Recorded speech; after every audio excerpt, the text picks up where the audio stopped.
to allow all attendees to hear you. This system will notify you once you begin your broadcast. The broadcast is now starting. All attendees are in listen-only mode.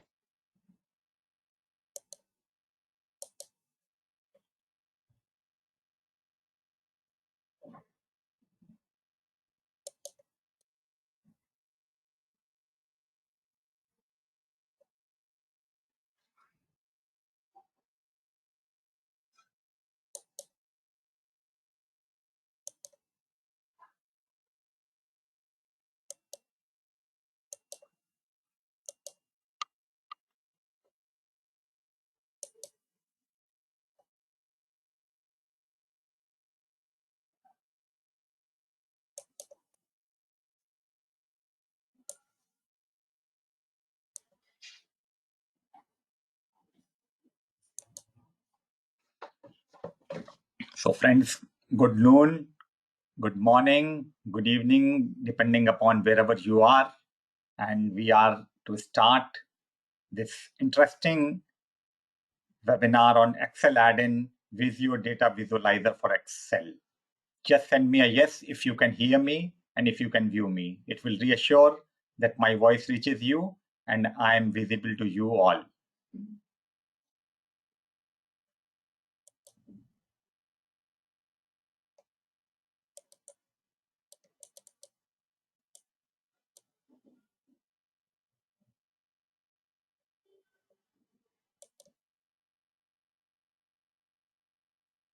So as is the governance for the session, I'll stop time to time and I'll take your questions. And in the end, we will have a Q&A session for this webinar. And any of you who are interested in basically carving out a career or accelerating your career in IT industry as a business analyst, as a business consultant, as a business manager, as an IT business analyst, as a product owner, as a product manager, or as a scrum master, you can wait till the end and I'll be happy to address your questions or any career concerns which you may have about that. So we will be starting in a minute's time. Just in case you want me to address anything else which has got connection with this topic, you can write your questions. At the opportune time, I will address them during the webinar. And also, if just in case if you would like to me to address something other than what is the topic of the day, even that is fine. What I'll do at the end of the webinar, I'll address that as well. So in a minute or two, we will formally start this webinar. We have a healthy audience today, and I hope your time, this next 1 hour for this short webinar, is going to be well spent.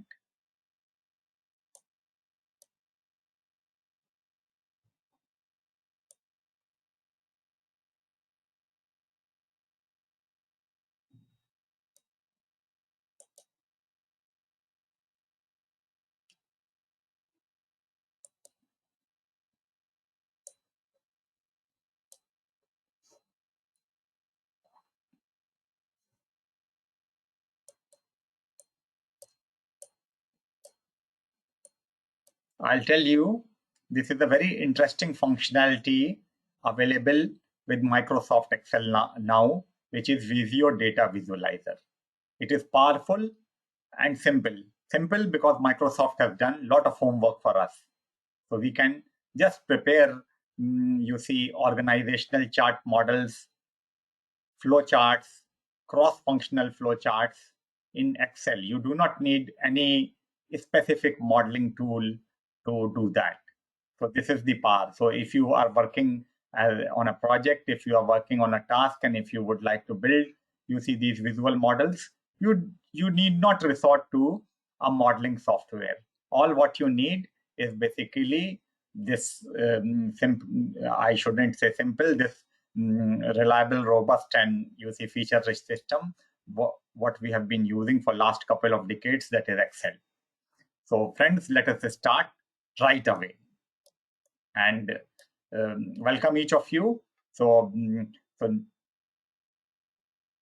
I formally open this webinar by greeting my participants A very happy Republic Day. All those who have joined from India and who are Indian nationals and who are also part of Indian diaspora all over the globe. Happy Republic Day to each of you. This indeed is a day, and it is a pleasure for me to basically hold this webinar on this August and auspicious day. So let us start now. Excel add-in Visio Data Visualizer for Excel. So this is an add-in. I will explain what an add-in is very shortly. And the name of this add-in is Visio Data Visualizer for Excel. As you can see, and as you can infer from this name, that this add-in allows you to visualize data. So you may imagine an Excel file or an Excel worksheet which has got a lot of data, how we can visualize it. Of course, there are so many charts. There are so many, you see, outputs which are available in Microsoft Excel. But this add-in, which comes from the Visio functionality, allows you to prepare flowcharts, cross-functional flowcharts, and organizational models, and with various variations. And Visio, as the name suggests for this add-in, comes because this functionality is leveraged from Visio. So this is, this kind of output was not available in Excel earlier. This is a brief about me, who is your presenter, who is your trainer, and who is your, you see, you can even say moderator for the day. So I am Vijay Shukla. I am in this field of IT business analysis, IT business consulting, product management for more than last 20 plus years. I have been fortunate to join this profession right after my college days when I completed my master's program from IIT Bombay, and I joined a product management company which used to specialize then and now in insurance software. So I started my career then way back in 97 in the city of Tokyo. Then over the years, I have worked with companies like HCL Perro Systems. I have run my own company. And since last 10 years, I'm a business consultant by the week and a passionate business analysis, product management, Scrum and Agile trainer by the weekend.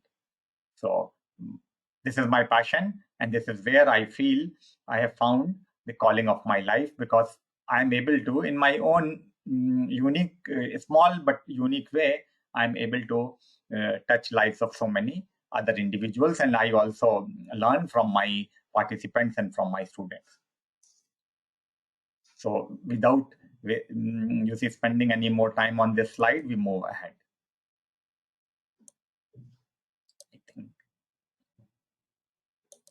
So how do we start? So we start for this Visio Data Visualizer add-in by opening up our Excel file.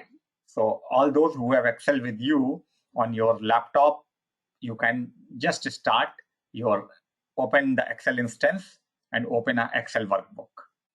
So for now, Visio Data Visualizer add-in works only with Excel for Microsoft 365, or as it was known earlier, Excel for Office 365. And some of you who may be aware that this is functionalities come a little earlier in Office 365 or Microsoft 365, when Microsoft has got a regular release. Say, for example, the last edition was Excel 19. Maybe in the next edition, whenever it is to come, these functionalities may be made available then. So I have just snipped this picture from Microsoft Tech Community website. Data Visualizer add-in in Excel is now available for public preview, dated 11/4/2019. And somewhere they have said this feature was earlier this year we released for private preview the Data Visualizer add-in for Excel, a new way to create data-driven Visio diagrams directly in Excel. And good thing is that you do not need a Visio license, or you do not need Visio for this. As a quick recap, you can automatically create high-quality flowcharts, cross-functional flowcharts, or swim lane diagrams and organizational charts all the shapes, connections, and data linking from data in Excel tables. This feature was only available to an exclusive group of users who requested a verification code until today. The Visio Data Visualizer add-in for Excel is now available for public preview to all Office 365 subscribers. So now Office 365 has been renamed as Microsoft 365. No Visio subscription is required. So let us start. And friends, this is a very simple functionality, yet the outputs are quite elaborate. Why? Because you see, all that hard work has been done by Microsoft for us. What we will do, we will just leverage this hard work. So I'll open an Excel instance, I'll close this file and I'll open a new file. So what I do, I write Excel here. I open this app or software.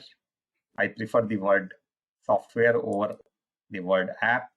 So I click on this blank workbook. I'm going to open a blank workbook, and this is where I will demonstrate to you this functionality, which is the Visio Data Visualization functionality available in Excel. So let's proceed. So a simple blank workbook, this is what we have right now.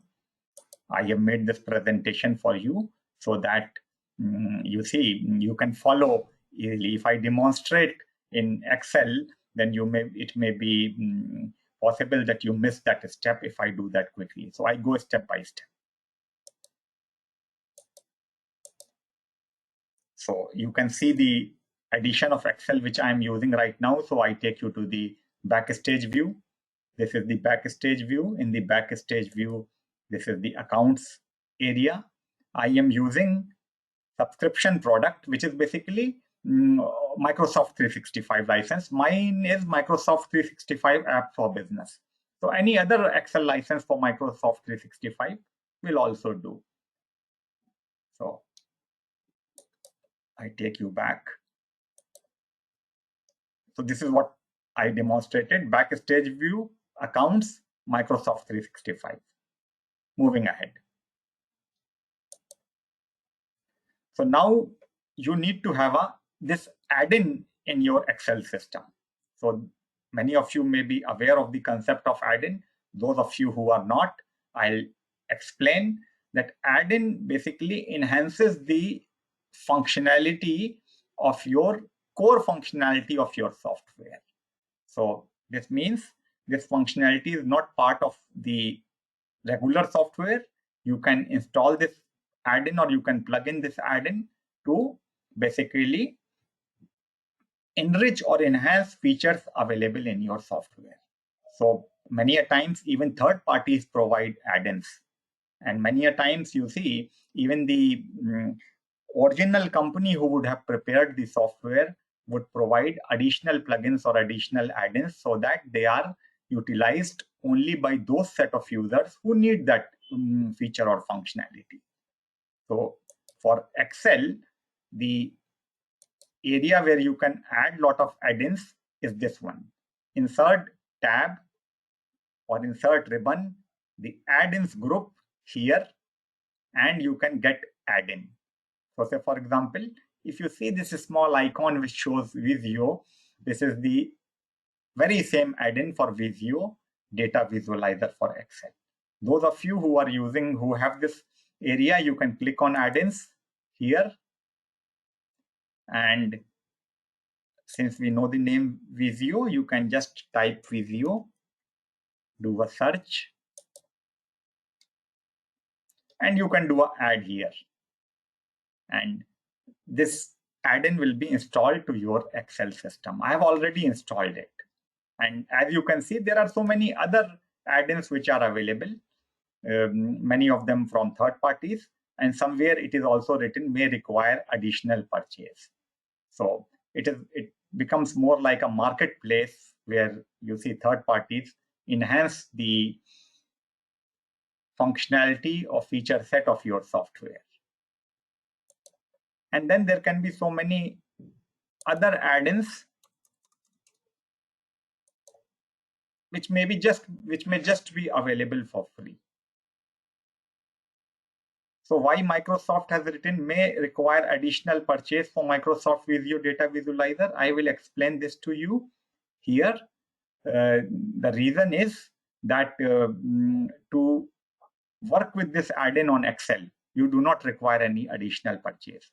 But just in case, if you would like to edit the diagram or the output which you have so prepared, output something like this. Output something like not this one, something like this, which you would have prepared. If you would like to edit this output in the Visio system, you would need a Visio Online Plan 1 or a Visio Plan 1 or Visio Plan 2 subscription. Coming back to our area, so I believe everyone is clear with the concept of add-in. Add-ins are today available in almost every software or every application. Just send me a yes if you understand the concept of add-in now. So I have already added the Microsoft Data Visualizer add-in in my Excel system.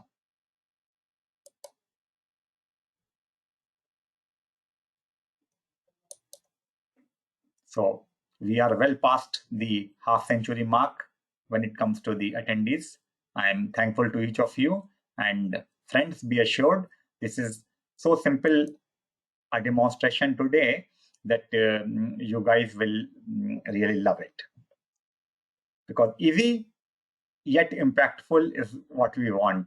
So this is a low-hanging fruit, but the fruit which we are going to get is, you see, both nutritious and delicious. So insert. Now I start with this Visio Data Visualizer, which is this icon available here. I believe you can see my screen. Quickly and easily visualize your data into polished diagrams with Excel. Create high-quality Visio flowcharts, cross-functional flowcharts, and organization charts from your Excel data with the Visio Data Visualizer add-in. Choose a sample diagram. So they provide you a sample diagram and a starter diagram. Modify the linked data. So if you have a different organizational hierarchy or a different process for your flowchart, just modify the data. Refresh the add-in and see your data visualized into a polished Visio diagram in Excel. This add-in uses Office Visio Online to create the visualization. Power of Internet. So Microsoft is leveraging the power of Internet. So now when I have clicked on this Visio add-in, which many of you would have installed, and those of you who are able to practice along with me, just send me a message that yes, I'm able to practice, so that I'm reassured that some of you are able to come up with, you see, outputs right at this point of time. So when I clicked on Visio Data Visualizer, there are three options which are available. I can prepare basic flowcharts. So 4 types of sample diagrams are available. I can prepare cross-functional flowcharts. Here also you can see vertical cross-functional diagrams, horizontal cross-functional diagrams, horizontal multi-phase diagrams, horizontal single-phase diagrams. So many other options are available. You can even create organization charts. So these 3 types of data visualizations are available now. So we will go through this demonstration one by one. So let us see what is in store in my presentation now. So we were here, we have installed the add-in, we have come up to this place where we could choose from basic flowchart, cross-functional flowchart, and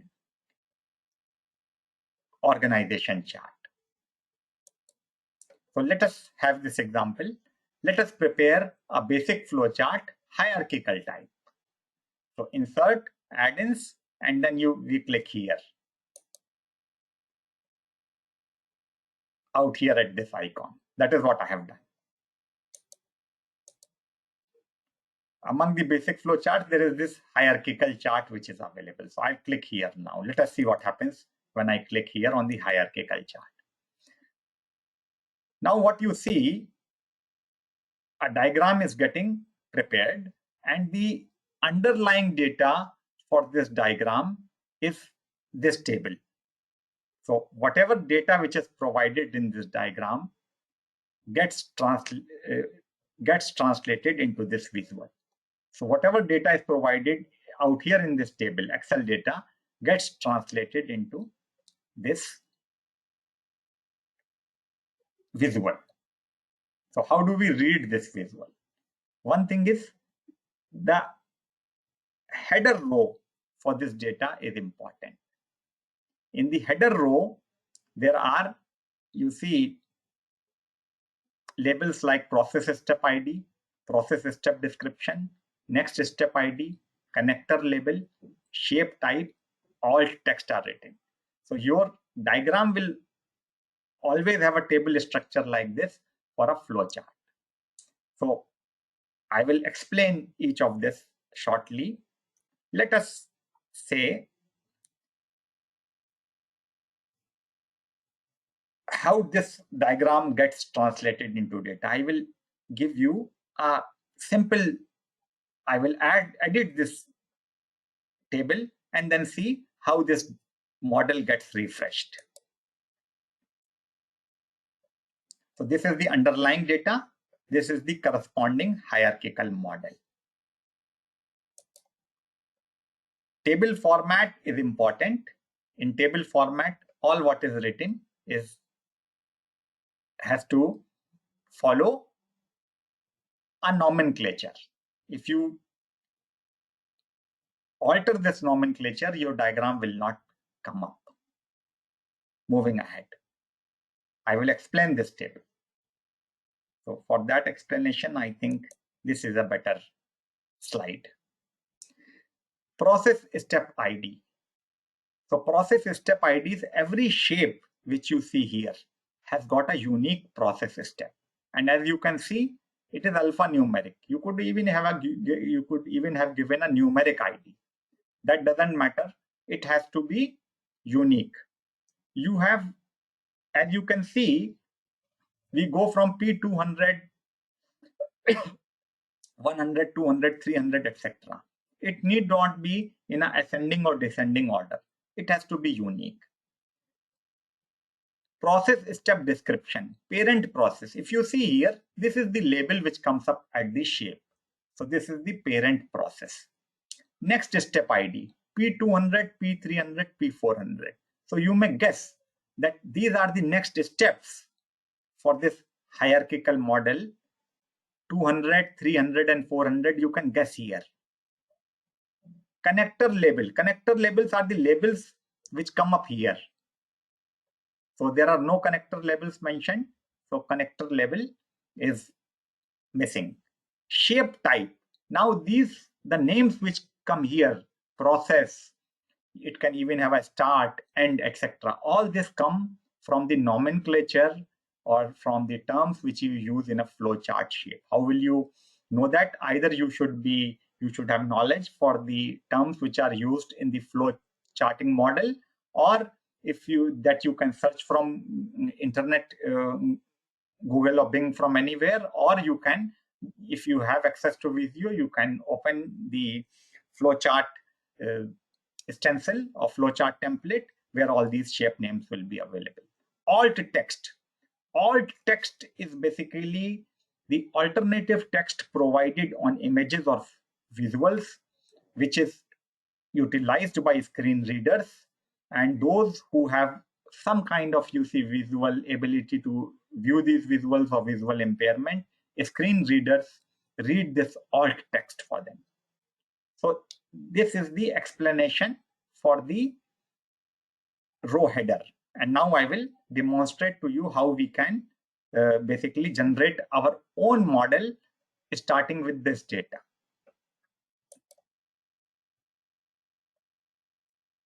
See here, I will just start with connector label so that you are able to identify quickly how changing the underlying data in the model changes our diagram. So if I just write, say 1, 2, 3. So I follow the very same style which is provided here, 200, 300, 400. Okay. Allow me to click on refresh here. you can see these three connector labels, 1, 2, and 3 have come up here. So this is how, if you change this data, and if you change this data, this is how your underlying model may change. Allow me to insert a row. I'll insert a row here. I provide, say, process step ID as P50. It doesn't matter whatever number I provide. It has to be unique. I use the word start. So I know start is,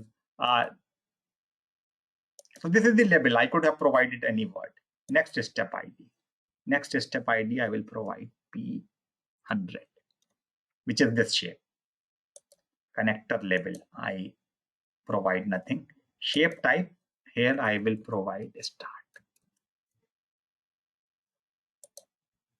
And have a look at this small tip which comes here. So this is my table. If I have to add another row here, I will just drag this small yellow tip, green tip up to this row. So allow me to do a refresh. So it is as easy as this. There is underlying data and there is a corresponding visual model. And there are multiple options available here also. Open in web. If you open in web, it opens, you require Visio Plan 1 or Plan 2 subscription. Those of you who do not have Visio, for now, just don't worry about Visio. Let us focus on the functionality which is available in Excel in this add-in. This in itself is very powerful. Source table. So this is my source table. And you can see reload add-in, send feedback, about, help. So we do not need to delete this add-in for now. If I click on edit, it will open the Visio file. So I'll do that a little later.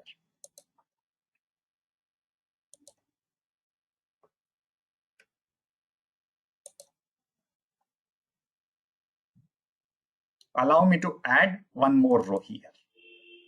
Let us say I add P51.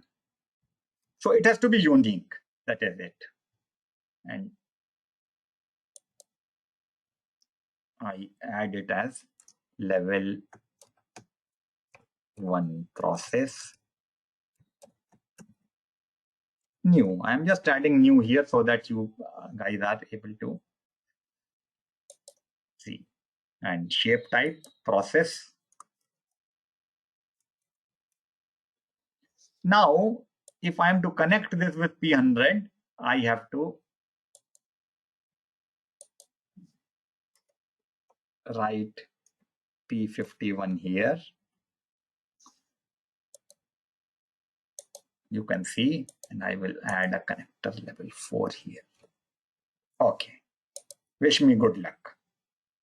Because if the diagram can be modified so easily, we become, you see, experts in visualization, at least when it comes to preparing flowcharts, when it comes to preparing cross-functional flowcharts, and when it comes to preparing organizational chart models. So you can see this level 1 process new has come up here.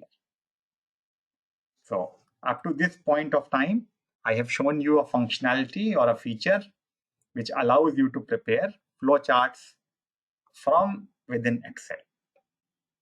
So all these are labels. Don't worry about labels. Labels that you can provide on your own. The shape type you have to be particular about the shape type. So how do you know the shape type? These are the shape types which are available. So I have to open the flowchart category, templates, flowchart, basic flowchart.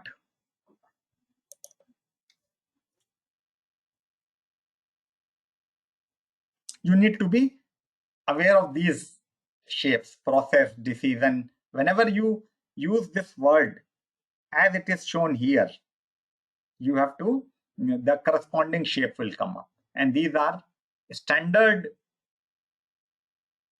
terms and standard notations for the flowcharting method. And please be aware, be very particular even about the uppercase and lowercase. I have seen if you do not follow the uppercase, lowercase, even then your Excel system fails to recognize the shape. Coming back.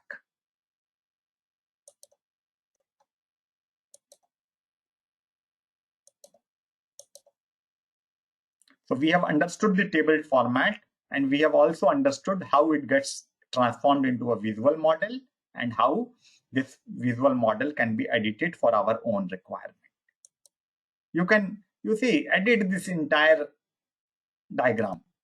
Instead of, having a parent process, level 1 process, you could have written here factory head, head of production, head of marketing, head of HR, let us say head of compliance. It is as easy as this. You can see I'll change the names once again so that those of you who are not able to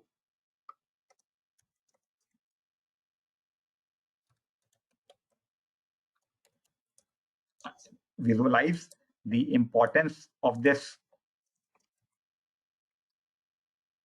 add-in, you can, how you are going to use it in real life, you can just see it like this.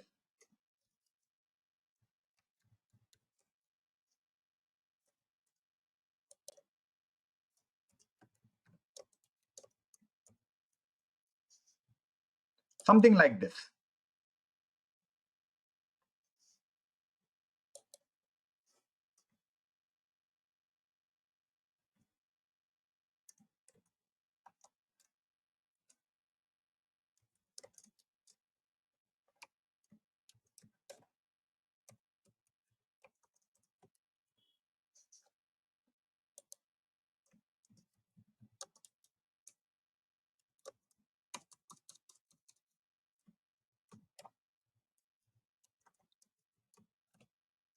And now this becomes superfluous because you do not need a start for something of a data which I have provided here. So I delete this and I refresh this diagram.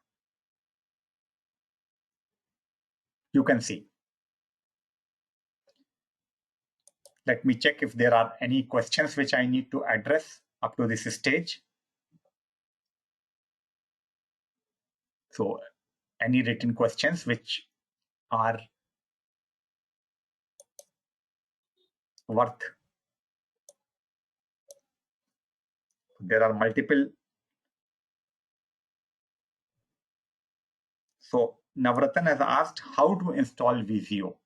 So Navratan, you can install an evaluation version of Visio, which comes for 30 days.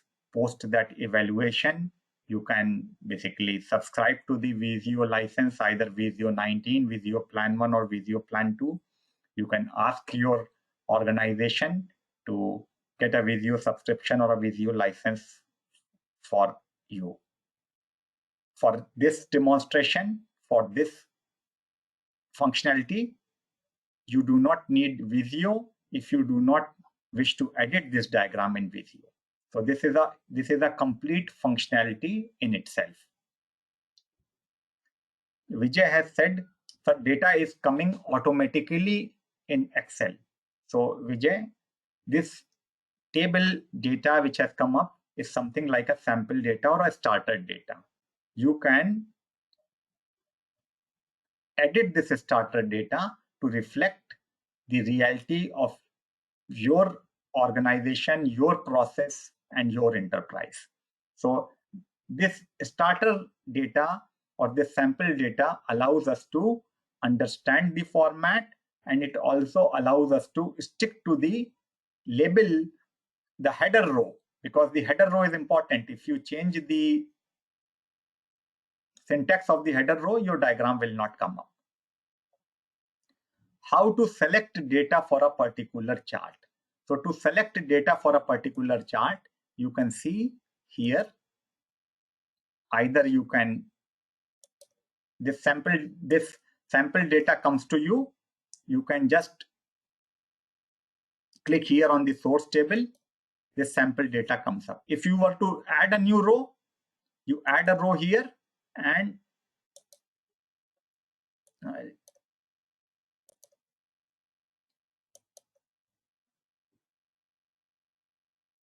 say, for example, I add a row here, P52.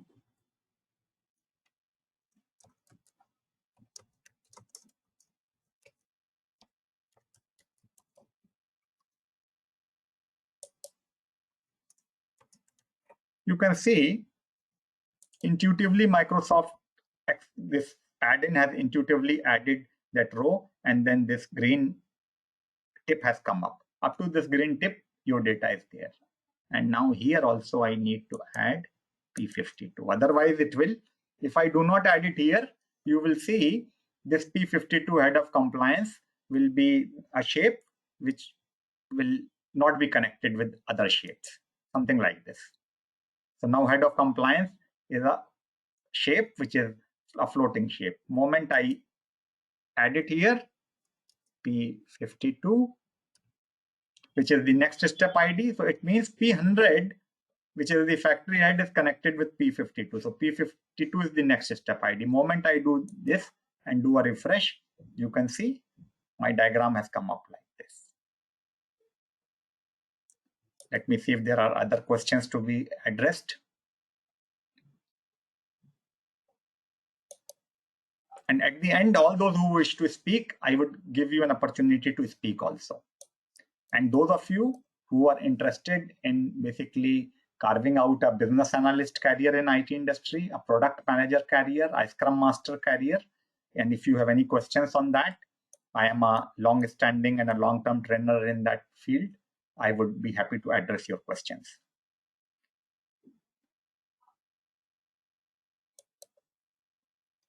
So there is a question from Praveen. Hi, is there any way I can modify the shape, as almost all the header have similar shapes? So Praveen, I have shown you the template. Say, for example, if I change this from process to start, see here, it may not make much sense, but still, so all these names come from the flowchart category. So if I do a refresh, this shape gets changed. So I take it back to process. Please understand, these are the shapes which you can utilize.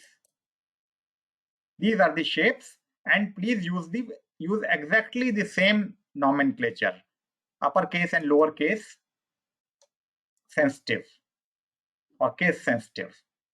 So this nomenclature has to be there. Friends, so far, if you have found this webinar interesting and if you are able to connect with me, please send me a yes.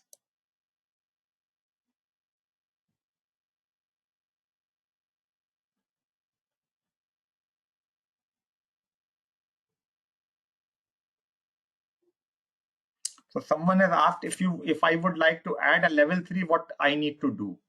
So for a level 3, you see, these are the shapes which you can use. So this facility is provided. See here.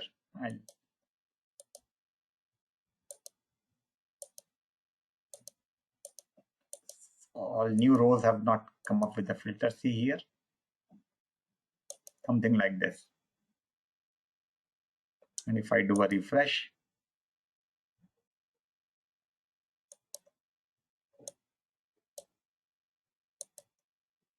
so these are the shapes which you can provide, and there is this drop down also available so that you do not commit any mistake. So intuitive. It has done everything for it. So someone says, if I would like to add a level 3, how do I need to do that? So what I'll do, I'll first change this level 2 process. Okay, P500. So if I add, next level is P, say for example, P1000. Next step ID. So this must be P500. I need to add P1000 here.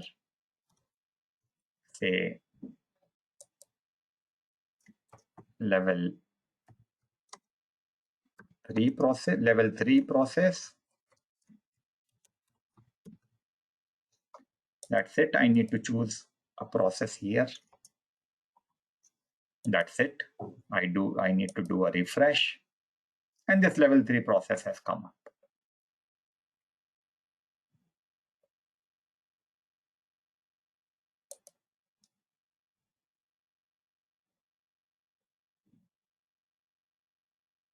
So how Anup has asked how these processes are getting connected. So the connectors come out of here. The next step ID shows what is connected to what. So P500 is connected to P1000. You could have seen here. So you can guess that this is P500 and this is P1000.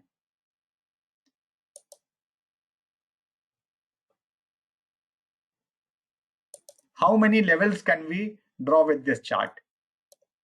For sure, more than many. You can try. The name of the column headers should be exactly the same. Yes, Ashraf, exactly the same. Do not change these names. If you change the row header, if you change the row header, it will be difficult. And for the shape type, it has to be, for this template, it has to be only these names. Nothing else. If you try to provide something else, the diagram will not come up, or at least that level will not be shown. So I'll just recap. Row header is, for the row header, exactly the same words in table format have to be used. Good thing is that Microsoft does this for us for model generation. It is case sensitive as well. For example, next step ID has to be like this. I need to be.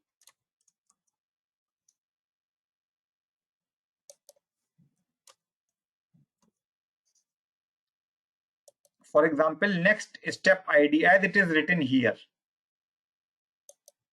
and not something like this. Process step ID. It is a unique number attributed to the shape. So this is unique alphanumeric number. Process step description. It is the label or description which will come up over the shape in the visual or the model. So this is unique. Again, something like a proper noun. Label is again a proper noun. So this label may not be unique. So uniqueness is not required here. Next step ID is the next shapes which are connected with the current one via a connector. For more than one shapes, provide the next step ID delimited with comma. Something like this, P200, P300, and P400. Shape type. These are the shapes available in the flowchart stencil or whatever stencil which you are using in MS Visio. On the data table, you are provided with a drop down with the shapes which you can use. So this is the drop down of the shapes which you can use. Alt text. So alt text is the alternative text which the screen readers may read or spell out to the persons with visual limitations. It is advisable to provide alt text to every shape in your visual. So again, you see a new row. If you change the underlying data, the model gets changed.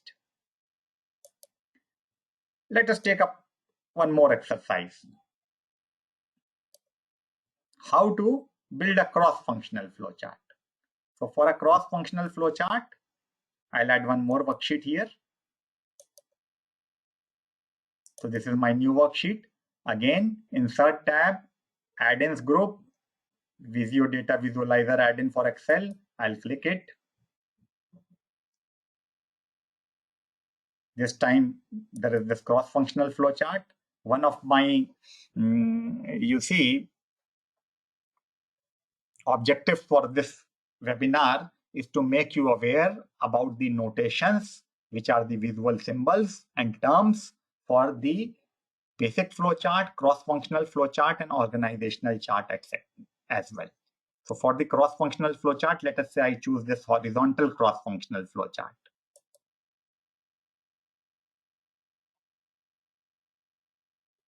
You could see a diagram is getting generated out of this data.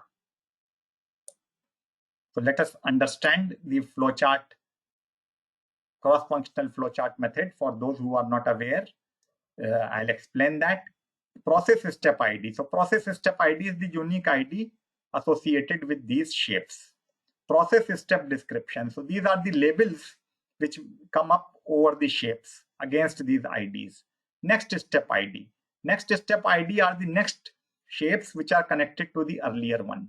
Shape type. Shape type, again, as you know, they are available here. Start, end, document, whatever nomenclature is there for flowchart. What has come up here is a function and a phase. As your process moves forward, it may move from one phase to another phase. Almost each of us would have appeared in some examination. So if we are to depict a flowchart or a cross-functional flowchart for an examination process, it may start with application, then maybe written examination, then maybe interview, then let us say medical examination and referral check. So these are various phases. So when we use these phases, say for example, here the phases are plan, review, and publish. So those particular activities happen in a given phase. So providing a phase in a process or in a flowchart allows better readability. So phase is yet another thing which has come up, and functions are basically the individuals who are carrying out these activities or tasks. They can be the locations or departments where these activities or tasks are being carried out. So you can see how this diagram has come up. If you change this diagram, again, the output will be different. You can add a row, you can delete a row. So say for example, let us say instead of this document shape, which I can see here, if I change the shape to, so this is the shape which I'm going to change. If I change it to, let us say, data, it may not make much sense, but still you can see how we can refresh the same. So it has come up here. So, but whenever you produce the diagram, please understand you need to be true to the method. So you need to be aware of three things. One, you need to be aware of your process. You need to be aware of the modeling method, that is the flow charting out here. And you need to be aware of the tool. So out here we are using the tool or the system as Microsoft Excel. You can add a row. You can basically delete a step. You can, whatever you wish. You can change, add yet another phase. Let us say I add one more phase.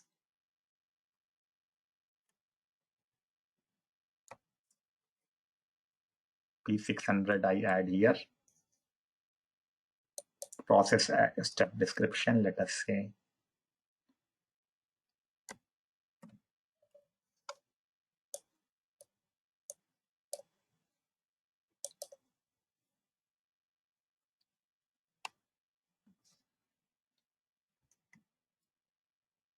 Next step ID is none. Connector label is none. Shape type.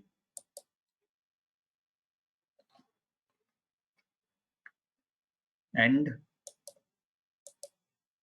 reviewer is, let us say, so reviewer is the function. Let us say, I say project manager. I am finding it a little difficult to move this shape from here.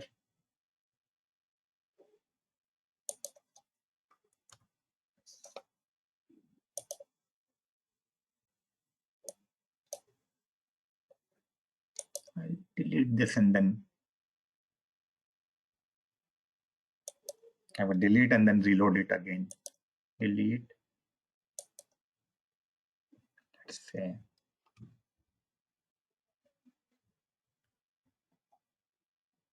phases.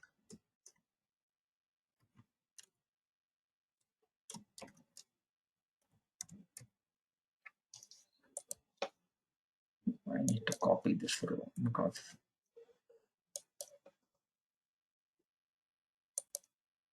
What I'll do this whole process, not the Bing one.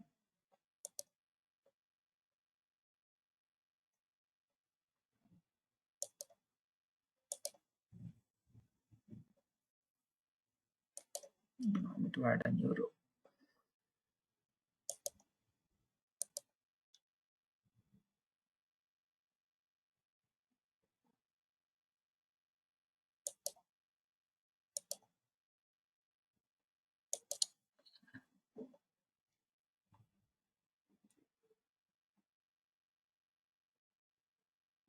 I'll add a new row here.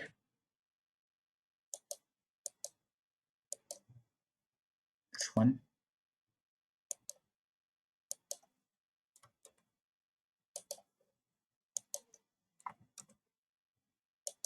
And now I'll do a refresh.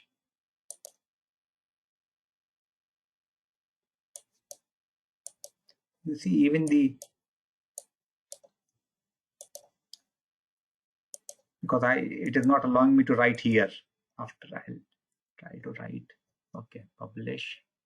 Okay, done.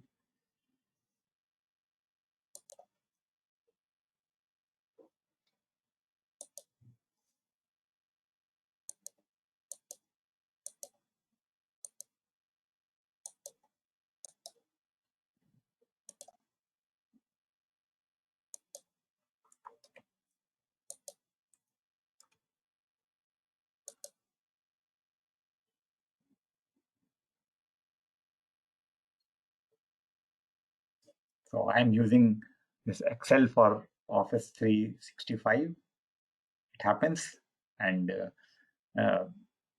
softwares provide us with all the functionality. So sometimes when they behave in their own ways, and so we need to be a little patient, because this is the best way forward for us. Or maybe I need to, if it doesn't respond, then I need to start with another instance in Excel.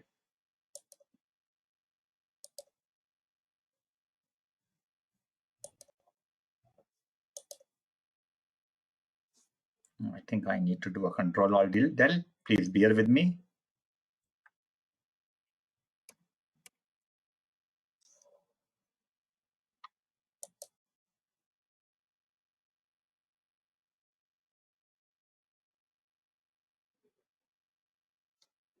In the meantime, you can write your questions.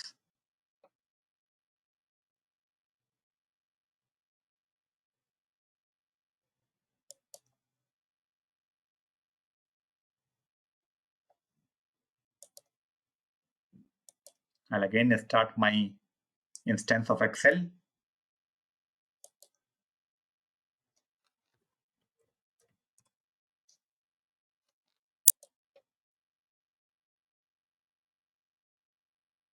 Open. I start with a blank workbook. I do not need the earlier file, because all this is available here. Insert tab, Visualizer Add-in.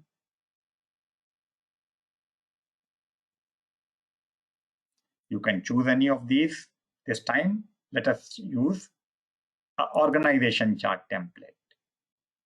So, basic flowchart, cross-functional flowchart, and organization chart.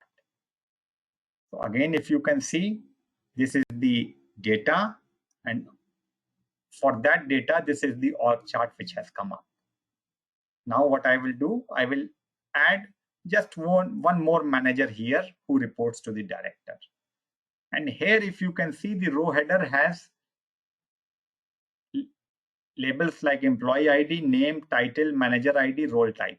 Again, you need to be particular about the words which you use here. This is unique and alphanumeric. You have just a uniqueness is required. No uniqueness is required here. This is a label. Again, titles are your own as you follow in your organization. Manager ID is the reporting manager, and role types are as they are defined in the Visio system. So you can, even if you do not have Visio, just do not worry. Just follow these rules, roles: executive, manager, manager position, assistant, etc., etc. So I add a new row. Let us say ID 9.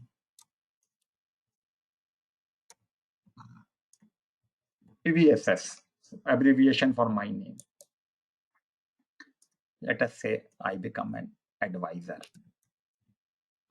And manager ID. So my manager, if I am to become an advisor to the director, my manager ID has to be ID 1. And role type.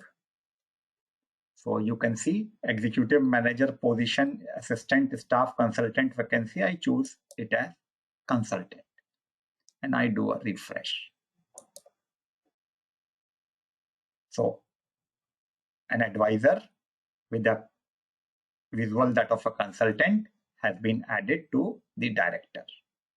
So this is where we are. So in the cross-functional flow chart, we learned about the function and the phase, and in the organization chart, we just learned about the hierarchy which we can build. So there are some important points which you need to remember before I open the class for discussion, question, or comments. This is some additional read. So many you see references are available on web, and you may require a Microsoft 365 account for utilizing this add-in. You can edit this diagram if you have Visio online, Visio Plan 1 or Plan 2. So how do you edit the diagram? I show it to you here. Say, I'll create a new flowchart as quickly as I can, and I will do an edit. Say, this is my flowchart, which gets generated.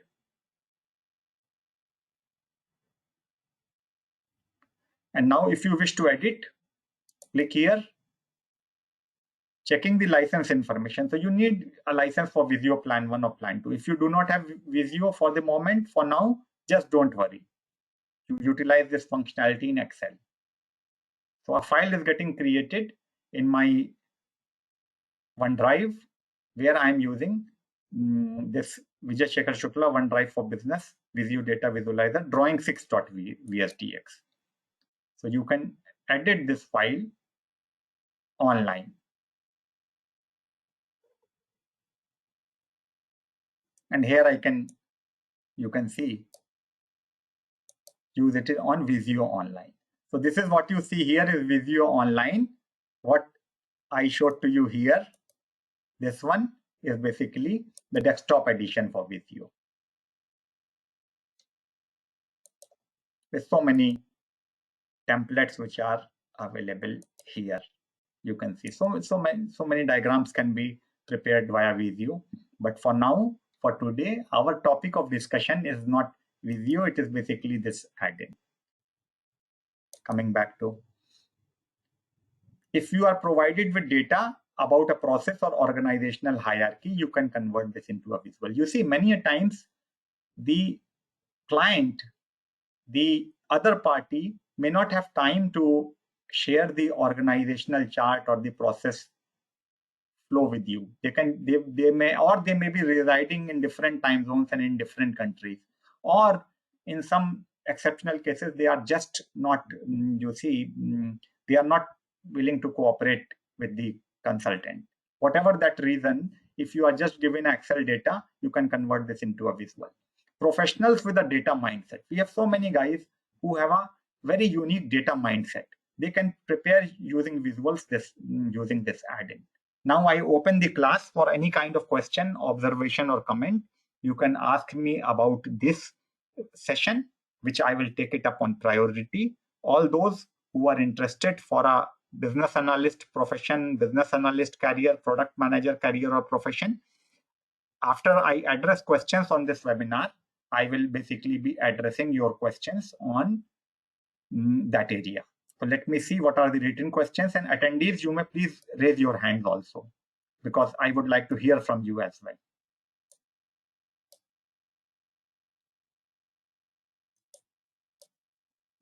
So this time, let me check if there are any raised hands. I have covered what I intended to cover. So Kamini has raised her hand. Kamini, please be ready. I'll unmute you in some time. In the meanwhile, allow me to check the written questions also.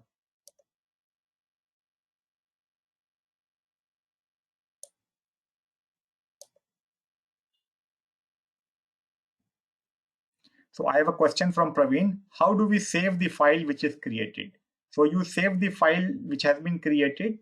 You save it in Excel as a part of your Excel file, or you can save it in OneDrive if it is a Visio file, or you can snip this image and use it anywhere as a picture. So this is how you can use it. Can we copy the flowchart from Excel to Word that was prepared? Yes, you can do that. You can snip the file, and then there is also facility for object linking and embedding.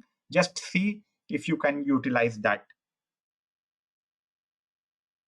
Please explain the shape's name. When do we use it? So Shruti,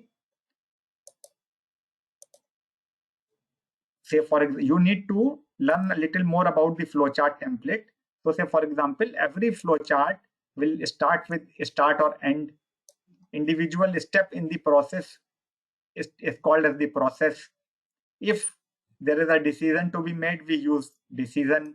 Sometimes there is a sub process. Say for example, you need to show a step make payment. Now the payment itself has got, you see, multiple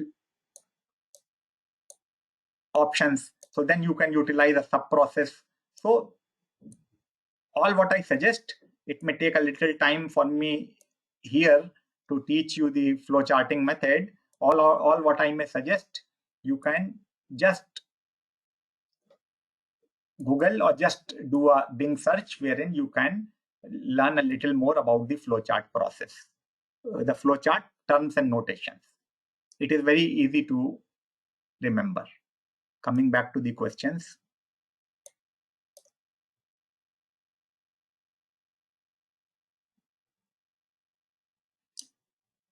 Is the data entered from Excel table used to translating it into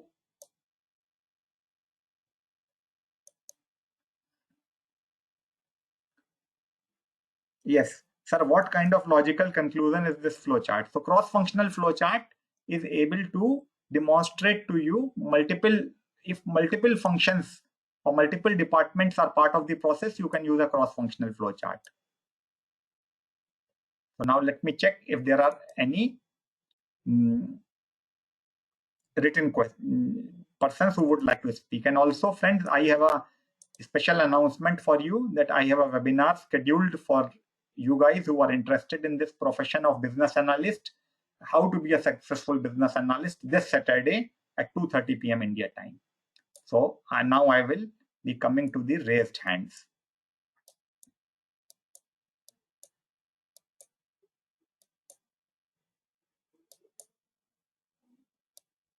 So Rupam, I'm going to unmute you. Please speak. What is your question? You are self-muted now. Hi, good afternoon. Thank you very much, sir, for this session. It was really helpful. Actually, the best part is that I also don't have access to Visio. Can you hear me, sir? I can hear you clearly. Thank you very much. So the best part is that, as I mentioned, most of us, when we are using it on individual laptops, we don't have access to Visio actually. But this Excel session was really helpful actually, because it covers most of the things that we usually do on Excel. So it was really helpful actually. So I just have two things actually, which I have doubt right now. One is sub-process. What is sub-process? If you can explain that once, it will be really helpful. Second is, if in case I have to export this diagram that I've prepared in Excel, if I can export this in Word, how to do that? These are the only two questions that I have. It will be really helpful actually. Okay. So I will start with what do I mean by a sub-process. So to explain to you the concept of sub-process, allow me to demonstrate something on Visio quickly. So those of you who do not have Visio, just do not worry, because you see, we are not discussing Visio on the moment. We are just taking its help.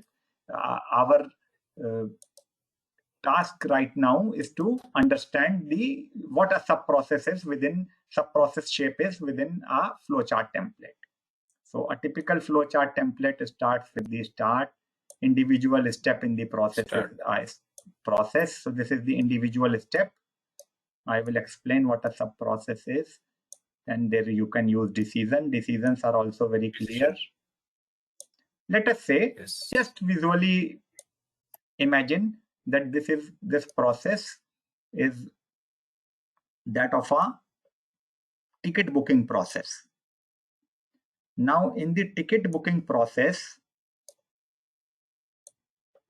last step or last but one step is to make the payment.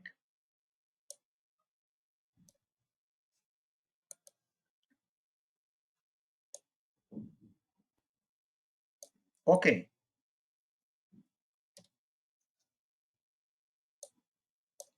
So for making the payment, what I have done, I have used the notation that of a sub-process.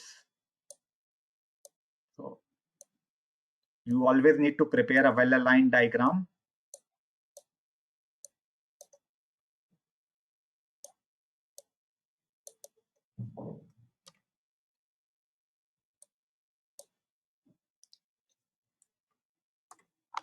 So this is make payment.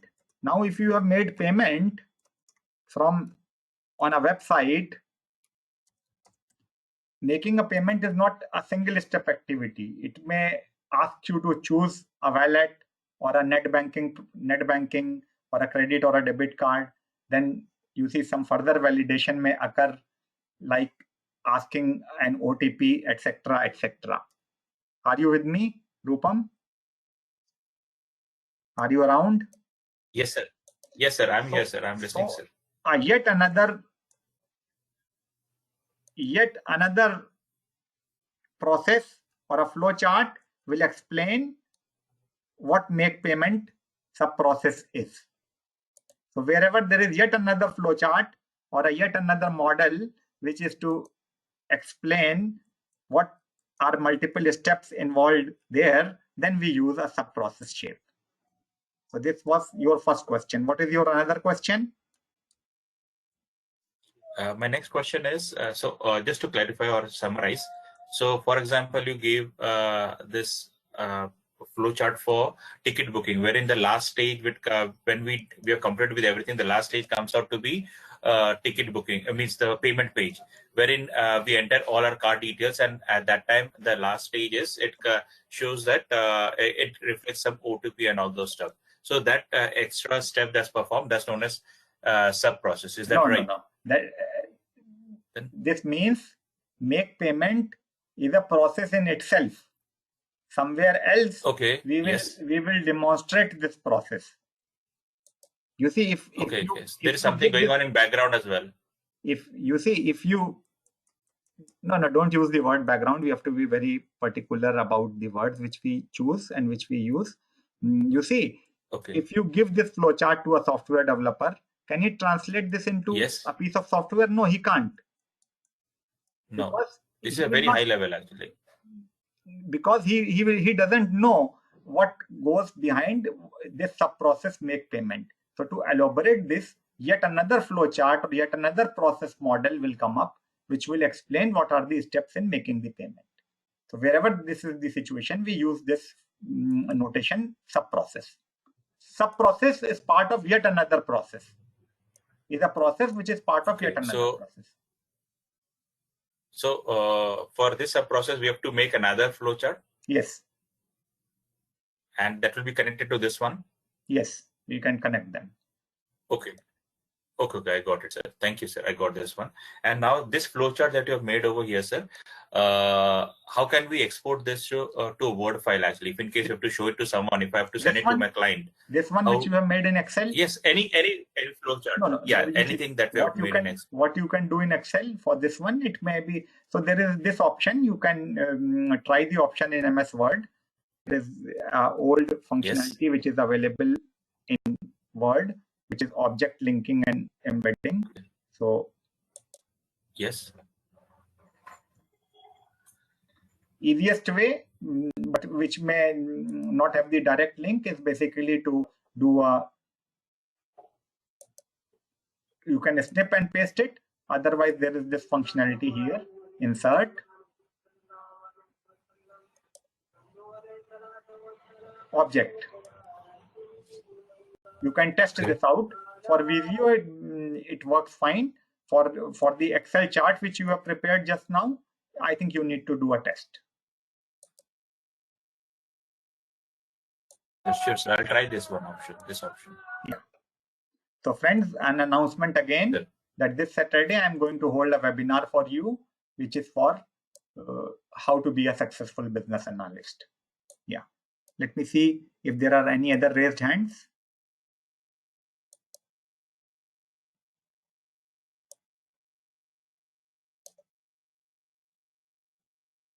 So Teja has mentioned this add-in gives a hands-on experience that is good enough to start work in the workplace. You see, to start work in the workplace, all you need to reach there any day and every day on time, and you can start with a cup of tea or cup of coffee. When Teja has also asked, when will the BA course start? So Teja, I'll tell you, I deliver my business analyst course in multiple formats. One such format, which is a very effective format, is a recorded video training program. All those who are out of NCR Delhi, they can join that program. In fact, I have students from all over the globe. I also have a classroom program, which I am starting from March, first week of March or first Saturday of March at Noida, NCR Delhi. So friends, I think for now I have addressed almost all the questions which were related to this webinar. All those who have any questions related to your individual career as a business analyst, as a product manager, or if you would wish to switch to IT industry, you can raise your hand or you can put up your question now. So we move on to this phase of the webinar.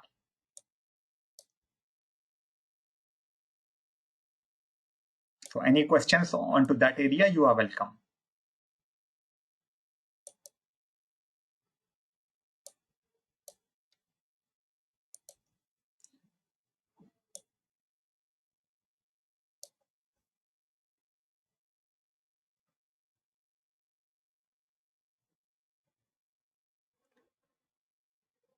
So someone has asked, what is the right qualification to be a business analyst in IT industry? You see, to be a business analyst in IT industry, you need to be good. You can be a person who has a technical background, who has a managerial background, or who has anything related to some sort of creativity, because software is an act of creation. So many sort of individuals can join this profession, and this profession is an interesting and a long-term career.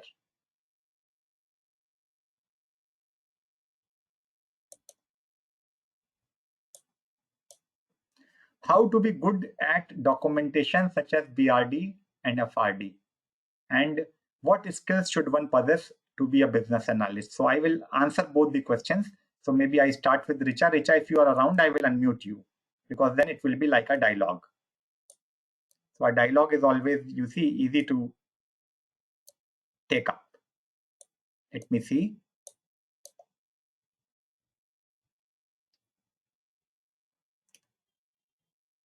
Richa, I'm going to unmute you. You can speak.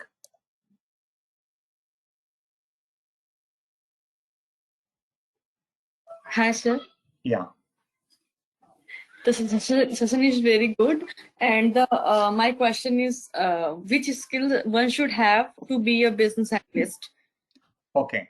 So, Richa, what is your background, academic background and professional background? Yes, sir. I have done BTech from CS. CS, wonderful. Which year have you completed that? 2017. 17. And what are you doing right now? I am doing marketing. Marketing. Sales and marketing. So now you and sales and marketing in IT industry or some other industry?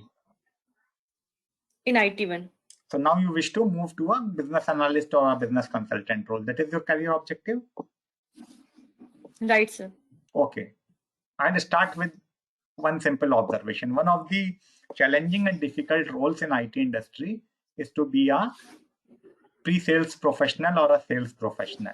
So you have already taken up the hard part, because therein you see you need to engage with the client, you need to put him up a proposal. You need to come up with the solution architecture, etc. So a business analyst role is it is a challenging, interesting role, but I take it up as a relatively simple role. So to be a good business analyst, you need to have 3 sets of skills. You need to have core business analyst skills. You need to have domain skills if you have more than 5 years of experience, 5-7 years of experience, and you need to have communication, project, and leadership skills. The first set of skills for persons who have lesser experience like you is most important. So these skills include requirements modeling, requirements documentation, requirements management, and requirements visualization. So what you saw here, we are preparing models. So this is part of the modeling activity. So documentation, modeling, visualization, and management is all what you need. And some additional skills like preparing, working a little on Excel, working a little on SQL, etc. So your background is good. All what you need to do is to prepare a little and move over to the BA role. You are almost ready. Thank you, sir. Yeah, thank you.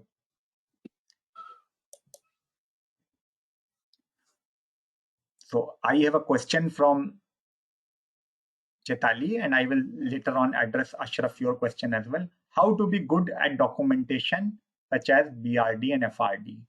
So to be good business analyst who can prepare a fine business requirement document or a functional requirement document, you need to have a little command over language. You need to have command over the requirement of the client. You need to understand, you need to have a approved template, BRD or FRD template. Then you need to basically understand the business requirement of the client or functional requirements which is expected from the software. Then you need to be ready to refine your document and ready to, receive the feedback from your peers and seniors so that you refine the document. Sometimes you see the best document doesn't come in the first attempt. And then you need to be clear about your business analysis concepts. You can even read some book on requirements engineering or requirements management. That will also help. So Chetali, does that help your question? I'll unmute you if you are around so that I hear from you.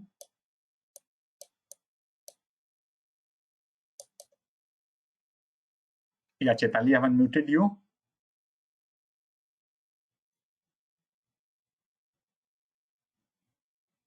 And Ashraf, I will take up your question after this. Yeah, you can hear me now? Yes, Chetali. So Chetali, what is your background like? So I'm already a business analyst. Okay. Okay, so I'm a IT business analyst working like since 2 years now.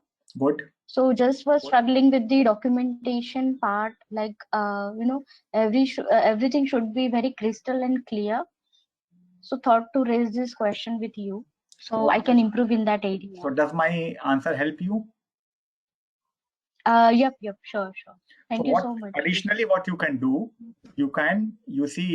identify a book on the requirements process that may help you, and you can focus in the, you can progress when you focus on these individual items. So say, for example, a business requirement document. So you need to be able to differentiate between a business requirement, a functional requirement, a system requirement, a non-functional requirement, a transition requirement, etc. So better concepts and better understanding of the requirements process will help you. And of course, all these documents utilize multiple outputs.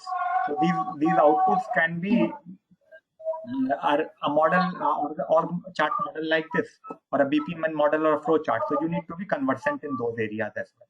So say, for example, your functional requirement document, I'm just giving you a quick example. Your functional requirement document might include, say, I'm opening a template, might include, say,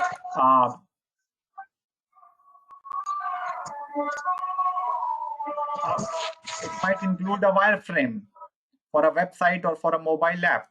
So then for that FRD to be meaningful, you should have the ability to prepare a wireframe model as well. Yes. So for sure, good command over English is required.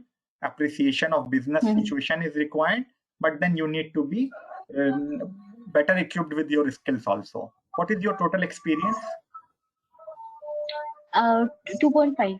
So at 2.5 years of experience, you need to be good on these outputs also, because you will for sure you will not have another person who can prepare this for you.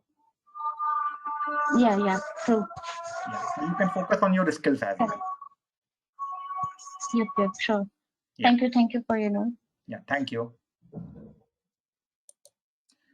So I have a question from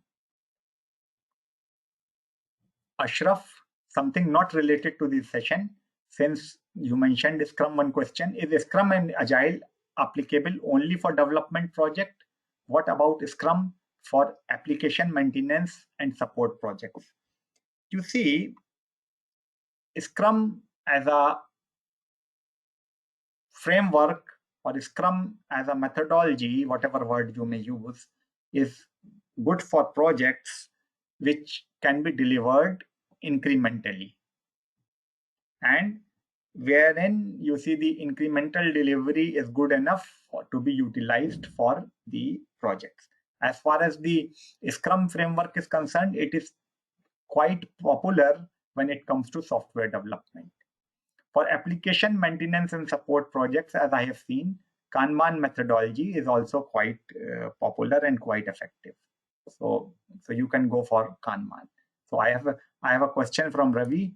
Could you please suggest a book or any writer? So Ravi, I'll unmute you if you are around, so that I'm able to understand your question a little better.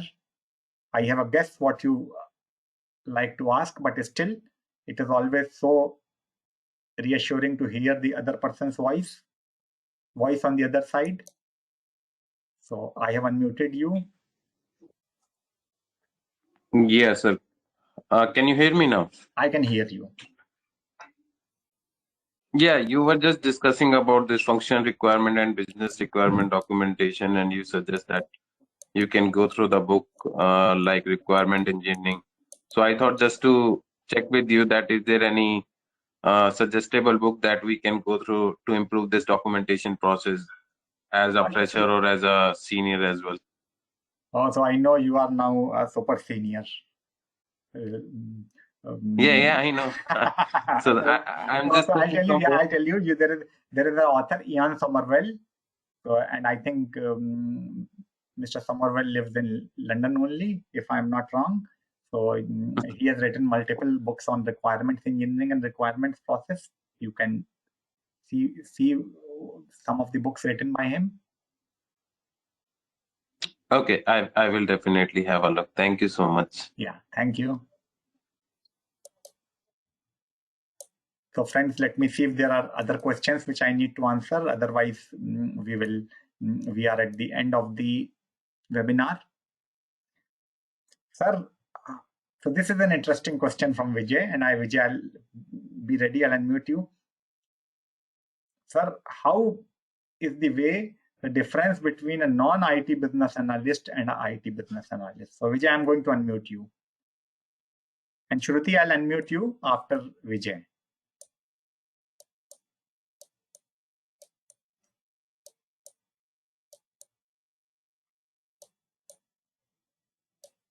So Vijay, be ready, and please be ready to speak. Yeah. So you can explain your question. Yes, sir. Good afternoon, sir. Yeah, good afternoon. You may introduce yourself as well. Okay, sir. So my question is, so how the way of difference in non-business analyst and IT business analyst? What is your background, Vijay? So then I'll be able to, advise you better. Sir, I am pursuing PGDM in business analytics. PGDM in business analytics. Okay. Yes. What is your specialization or degree in the undergraduate degree or graduation course? Bachelor of Science, BSc in mathematics. You see, an analyst encounters, or analyst, you see, analyzes business problems or problems which we encounter in our day-to-day lives or in our business and comes up with a solution. An IT business analyst typically leverages or applies information technology or IT software to come up with solutions. This is the difference between a business analyst and a IT business analyst. You have used the word non-IT business analyst. So a non-IT business analyst or a typical business analyst can even be an equity research analyst working in Mumbai and who is doing equity research for certain stocks or shares or bonds. So if you, so does this answer your question? Yes, yes. If you work for IT industry, we do not differentiate between a business analyst and an IT business analyst. Maybe we may have a role whom we may call as a subject matter expert. So subject matter expert may be expert of the business domain, but then other than this SME, everyone has to be, you see, conversant with the BA outputs and BA skills. Okay, sir. So Shruti, I'm going to unmute you now. Yeah, please, you may speak now.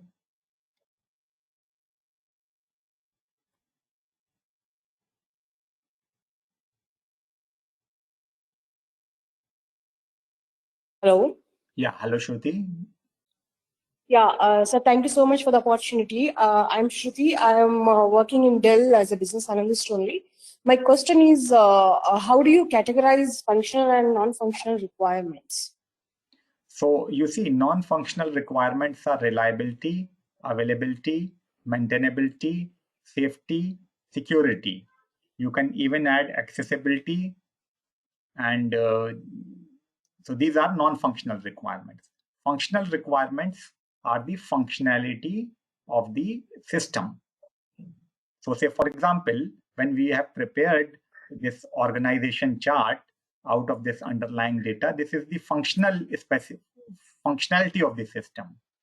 If my system has crashed, and after the system has crashed, when I came up with the new instance, if it allows me to recover my file which got crashed and which was not saved, that may be classified as a non-functional requirement.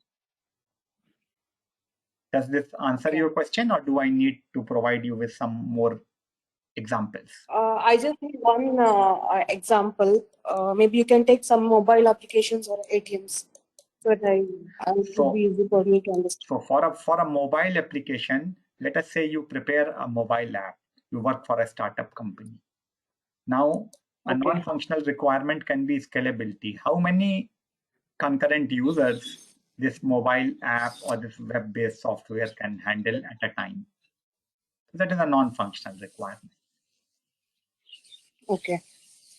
So both of non-functional requirement is also equally important while preparing a documentations, right?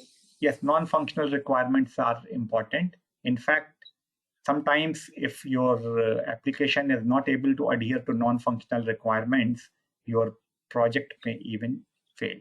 So data security is a non-functional requirement. If the data is not secure, then the client may even cancel the project. He may move on to some other vendor. Okay, so one more question, add on to this. As a BA, which document you would prepare first? Is it a BRD or a FRD? You will always prepare, between the BRD and FRD, you will always prepare the business requirement document first, because it is the business requirements which are to guide what our software is going to be. You see, we build software to cater to the needs of the business, not the other way around. So if the business requires a software, let us say there is a company. Now they want to build a private cloud, and on which they want to have a private, remote collaboration or a remote meeting or a video conferencing software like the one which I'm using right now, GoToWebinar. So my business requirement is basically online collaboration or a secure online private collaboration on the web. So all the features which will follow on the basis of this business requirement. A feature like recording a meeting. So to record a meeting is a functional requirement. Okay. So BRD has to be prepared first, without any doubt. Yeah, so in case you are in a project where business requirement document is not available, I suggest either you find time to prepare one and get it approved, or if you do not have that time, at least you should jot down the business requirements in lucid points, and those points should be agreed upon by all the stakeholders, especially the client. Okay. Okay, sir. Thank you so much. Yeah. Thank you. So friends, we have almost overshot by 20-25 minutes, but that doesn't matter. If there are any more questions, I will address them. And I hope you have enjoyed this. So Karthikeyan also wishes to speak. So Karthikeyan, do you have a question or do you have an answer?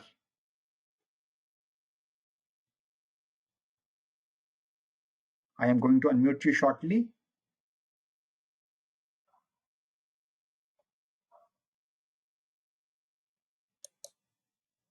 So Karthikeyan has a question. Hi Vijay, can I save this diagram as part alone.vsdx file? So Karthikeyan, I hope if you have a Visio Plan 2 subscription, you can download this diagram on your Visio desktop and you can edit it. So where do you check it? Which subscription do you have? Go to Visio, account, and within account you can see it is Microsoft Visio Plan 2. Plan 1 doesn't allow this. So if you would wish to save the Excel diagram which we prepared sometime as a VSDX file, this is what you need.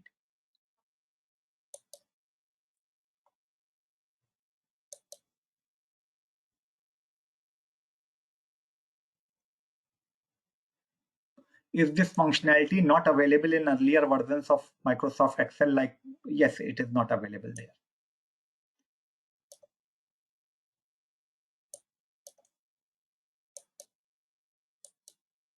So I am going to unmute Karthikeyan, and I believe he is one of the last attendants who. So Karthikeyan, please be ready. I have unmuted you. Please speak. Yeah, thank you, Vijay. Can you hear me now? Yes, I can hear you. Thank you. So Vijay, I'm working. I'm working as a business analyst almost last 14 years. I'm taking care of CRM projects, especially Microsoft Dynamics CRM and Salesforce. And I would like to be a domain-related BA, especially payments, messaging related BA. Yeah. Though the training may provide you knowledge about how payments are handling, especially IS-422 and empty messages. Still, there is a gap. When I try to attend an interview, they are looking for hands-on training on the payments systems. Like I should have experience on CPRD Plus or some other systems right now companies are using, which I don't have any chance to learn exactly those tools and have a hands-on experience. Okay. So can you help me to fill this gap? Tell me, why are you interested in taking up a business analyst role in payments domain? Then you see, from here I will build up the answer. Yeah, especially there are more opportunities there for the domain-related BAs. That's the first reason. Frankly, that's the first reason. Yeah. Compared to ITBA, though I'm taking care of CRM right now, Salesforce, Dynamics CRM, maybe in future I can take care of other different IT systems. So still the opportunities are very different. So shall I add and summarize, and then I'll provide you the answer? So yeah. You see, so when someone is having 14-15 years of experience, it is almost a requirement that you should have domain expertise.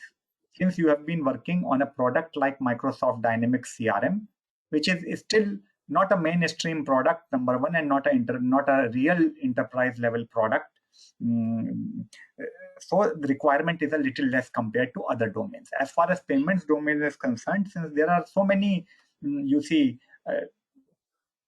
big tech companies, telecom companies, BFSI companies, startups, banks, almost everyone is into payments now. So there is good opportunity, there is a good gap, and there is a salaries are better and requirements are also more. So that is why you are interested.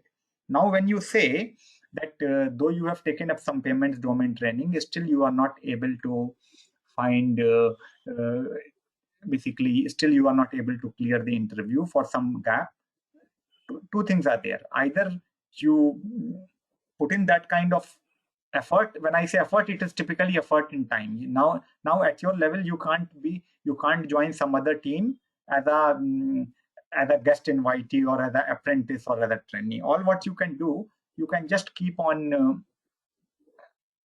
strengthening your concepts in payments domain, and you are already a business analyst.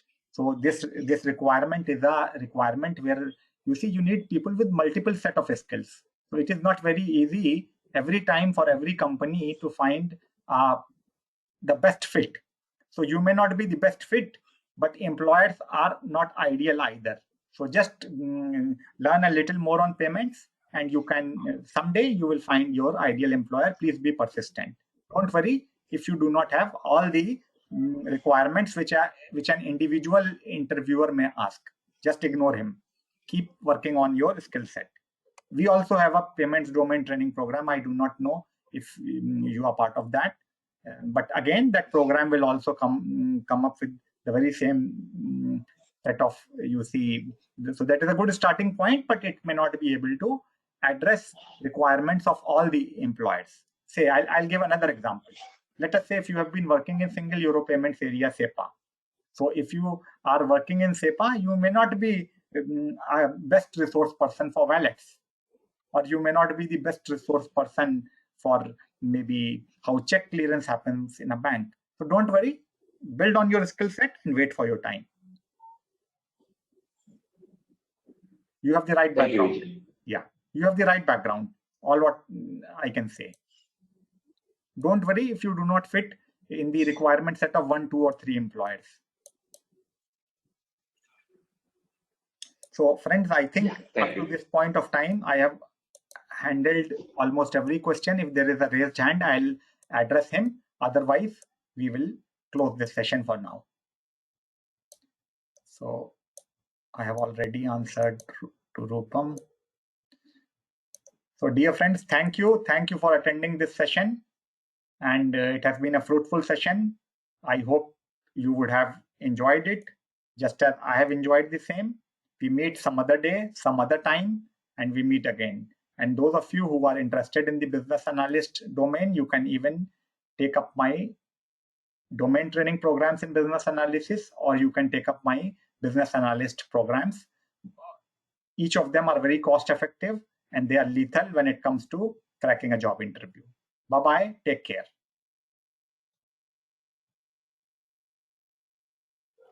Happy Republic Day again.